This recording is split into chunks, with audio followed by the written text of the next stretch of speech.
रामाय रामभद्राय रामचंद्राय वेदसे रघुनाथाय नाथाय सीताय पतये नमः। सीता रामलक्ष्मण समेतವಾಗಿ ಆದಿ ಹನುಮಂತರಾಯ ಸ್ವಾಮಿ ದೇವಸ್ಥಾನದಲ್ಲಿ ಇಂದು ನೂತನವಾಗಿ ನಿರ್ಮಿಸಿರತಕ್ಕಂತಹ ರಾಜಗೋಪುರದ ಮಹಾ ಸಂಪ್ರೋಕ್ಷಣೆ ಕಾರ್ಯಕ್ರಮ ವೈಖಾನಸ ಆಗಮೋಕ್ತ ಪ್ರಕಾರವಾಗಿ ನಡೆದಿರುತ್ತದೆ.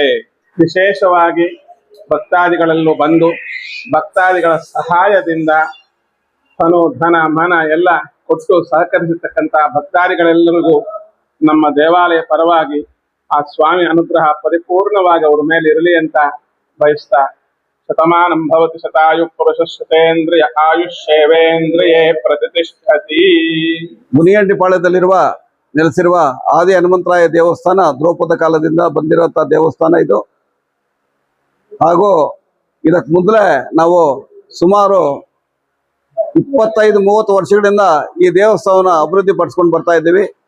ನಾನು ಈ ದೇವಸ್ಥಾನದಲ್ಲಿ ನಾವು ಅಭಿವೃದ್ಧಿ ಪಡಿಸೋದಕ್ಕೆ ಕೂಡ ನಮಗೆ ನಮ್ಮ ಅಧ್ಯಕ್ಷರಾದ ಟಿ.ಎಸ್. ತೇಜೋರಮಣ ಬಹಳ ಸಹಕಾರ ಕೊಡ್ತಾ ಇದ್ದಾರೆ. ನಮ್ಮ ಕಮಿಟಿನೂ ಸಹಕಾರ ಕೊಟ್ಟಿದ್ದಾರೆ. ಇಷ್ಟೆಲ್ಲ ಕಾರ್ಯಕ್ರಮ ನಡೆಯೋದಕ್ಕೆ ನಮ್ಮನ್ನ ಮುಂಚೂಣಿಯಲ್ಲಿ ನಡೆಸು ಈ ಕಾರ್ಯಕ್ರಮ ನಾವು ಯಶಸ್ವಿಪಡಿಸಬೇಕು. ಮಹಾದ್ವಾರದ ಗೋಪುರ ನಮಗೆ ಬೇಕಾಗಿದೆ ಅಂತ ಹೇಳ್ಬಿಟ್ಟು ತಿಳಿಸಿದ್ರು. ಅದು ಮಾಡೋಣ ಅಂತ ಹೇಳ್ಬಿಟ್ಟು ಅವ್ರ ತಂದೆಯವರಾದ ಹನುಮಪ್ಪನವರು ನಮಗೆ ಪ್ರೇರಣೆ ಕೊಟ್ಟು ಈ ಗೋಪುರವನ್ನು ನೀವು ಮಾಡಲೇಬೇಕಪ್ಪ ಅಂತ ಹೇಳ್ಬಿಟ್ಟು ನಮಗೆ ಪ್ರೋತ್ಸಾಹ ಕೊಟ್ಟಿದ್ದಕ್ಕೆ ಅವ್ರಿಗೂ ದೇವಸ್ಥಾನದ ಪರವಾಗಿ ಹೃತ್ಪೂರ್ವಕ ಧನ್ಯವಾದಗಳನ್ನು ತಿಳಿಸ್ತಾ ಇದ್ದೀನಿ. ಅದೇ ರೀತಿ ಮುಂದಿನ ದಿವಸಗಳಲ್ಲಿ ಕೂಡ ನಾವೆಲ್ಲನೂ ದೇವಸ್ಥಾನ ಅಭಿವೃದ್ಧಿಗೆ ನಮ್ಮ ಟ್ರಸ್ಟಿನ ಎಲ್ಲ ಸದಸ್ಯರು ಕೂಡ ನಮ್ಗೆ ಸಹಕಾರ ನೀಡ್ತಾ ಇದ್ದಾರೆ.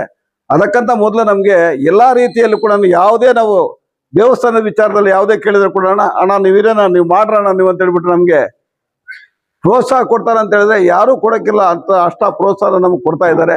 ಮುಂದಿನ ದಿವಸಗಳಲ್ಲಿ ಕೂಡ ನಾವೆಲ್ಲನೂ ಈ ಮಹಾದ್ವಾರದ ಗೋಪುರನೆಲ್ಲ ಇನ್ನು ಮುಂದಿನ ದಿವಸಗಳಲ್ಲಿ ನಮ್ಮ ಕೋರಿಕೆ ಏನಂತ ಹೇಳಿದ್ರೆ ಎಲ್ಲ ಭಕ್ತಾದಿಗಳು ಕೂಡ ಈ ದೇವಸ್ಥಾನಕ್ಕೆ ವಿಶೇಷವಾಗಿ ಬರ್ತಾ ಇದ್ದಾರೆ. ಪಕ್ಕದಲ್ಲಿ ಕೂಡ ನಾವು ಸಣ್ಣದಾಗಿ ಒಂದು ಕಾರ್ಯಕ್ರಮಗಳು ನಡೆಸೋದಕ್ಕೆ ಕೂಡ ಒಂದು ಶೆಡ್ ಮಾಡ್ಬೇಕಂತ ಅನ್ಕೊಂಡಿದ್ವಿ. ಮುಂದಿನ ದಿವಸದಲ್ಲಿ ಊಟದ ವ್ಯವಸ್ಥೆ ಕೂಡ ಮುಂದ್ಗಡೆ ಮಾಡ್ಬೇಕು ಅನ್ಕೊಂಡಿದ್ವಿ. ಅದೇ ರೀತಿ ಇವತ್ತು ನನ್ನ ಸ್ನೇಹಿತರು ಒಬ್ಬರನ್ನ ಕರೆಯಕ್ಕೆ ಹೋಗಿದ್ದೆ. ನಮ್ಮ ಅಧ್ಯಕ್ಷರಿಗೂ ತಿಳಿಸಿದೆ ಆ ವಿಷಯ ಕೂಡ. ಮುಂದೆ ಕಾಂಪೌಂಡ್ ಮಾಡ್ಬೇಕಾಗಿತ್ತು, ಕಾಂಪೌಂಡ್ ಮಾಡೋಣ ಅಂತ ಹೇಳಿದೆ. ನಮ್ಮ ಅಧ್ಯಕ್ಷರಿಲ್ಲ ಇವಾಗ ನಾವು ಬೇಗ ಮುಗಿಸ್ಬೇಕಂತ ಹೇಳಿದ್ರೆ ಅದು ಕೂಡ 3-4 ಡೇಟ್ಗಳು ನಮ್ಮ ಸ್ವಾಮಿಯವರು ನಮ್ಗೆ ಕೊಟ್ಟಿದ್ದಕ್ಕೆ 3-4 ಡೇಟ್ ಕೂಡ ಈ ಡೇಟ್ ಬಿಟ್ಟರೆ ಇನ್ನಾಗಲ್ಲ ಅಂತ ಹೇಳ್ಬಿಟ್ಟು ಹೇಳಿದ್ರು. ಅದಕ್ಕೋಸ್ಕರ ನಾವು ಈ ಡೇಟ್ಗೆ ನಾವು ಮಾಡಿದ್ವಿ, ಗೋಪುರ ಇದು ಮಾಡಿದ್ವಿ. ಮುಂದಿನ ದಿವಸಗಳು ಕೂಡ ಕಾಂಪೌಂಡ್ ಮಾಡಿ ಇನ್ನು ದೇವಸ್ಥಾನದ ಎಲ್ಲ ಅಭಿವೃದ್ಧಿಗಳು ಮಾಡಬೇಕು ಅಂತ ಹೇಳ್ಬಿಟ್ಟು ನಾವು ನಮ್ಮ ಕಮಿಟಿಯಿಂದನೂ ತೀರ್ಮಾನ ಮಾಡ್ಕೊಂಡಿದ್ವಿ. ಅದಕ್ಕೆ ನಮ್ಮ ಅಧ್ಯಕ್ಷರು ಕೂಡ ನಮ್ಗೆ ಪ್ರೋತ್ಸಾಹ ಕೊಡ್ತಾ ಇದ್ದಾರೆ. ಮುಂದಿನ ದಿವಸಗಳು ಇನ್ನೂ ಕೂಡ ಬರ್ತಾ ಕೂಡ ನಾವು ನಮ್ಮ ಭಕ್ತಾದಿಗಳು ಕೂಡ ಹೆಚ್ಚಿನ ಸಂಖ್ಯೆಯಲ್ಲಿ ಬರ್ತಾ ಇದ್ದಾರೆ.